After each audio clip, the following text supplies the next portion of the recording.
I'm really lucky that I have been in the real estate business since 1989. And I'm lucky because I've seen pre-internet and post-internet, and they are two entirely different worlds. I have had a real interest all my life on land.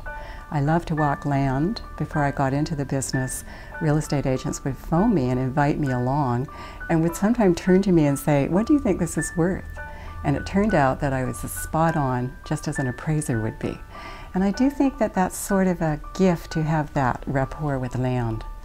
Houses can always be fixed. You can build new, but you cannot fudge the land, and I love selling land. There is something about Salt Spring Island that shimmers in the middle of the Salish Sea. It's partly to do with the fact that there are 100 writers on the island.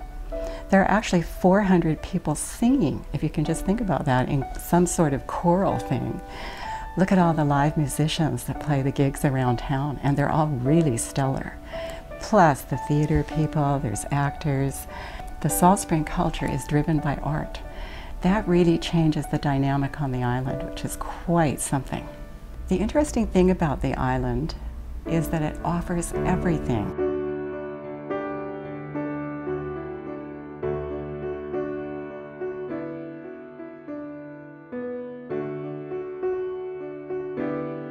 We are an island, so there is definitely waterfront, but we also have high ground, so there's soaring views, the kind of views that eagles live among, that kind of idea. A wow, pow view, I call that.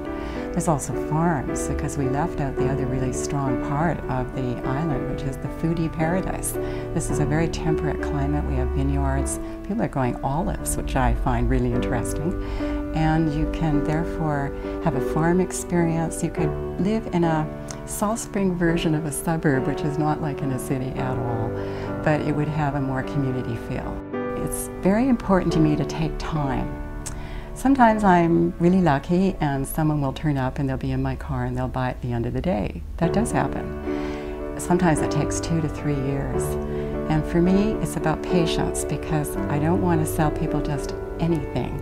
I want to sell them their thing. I just like to come to work, meet all the people who are going to come in and think about coming to Salt Spring Island, which I think offers the eclectic, interesting, artistic soul that we all have.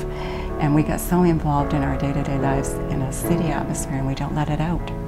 And I think people who come to Salt Spring know that there's always a little teeny door ajar, and it flies open the minute we get here. Isn't that true? The universe races to meet us.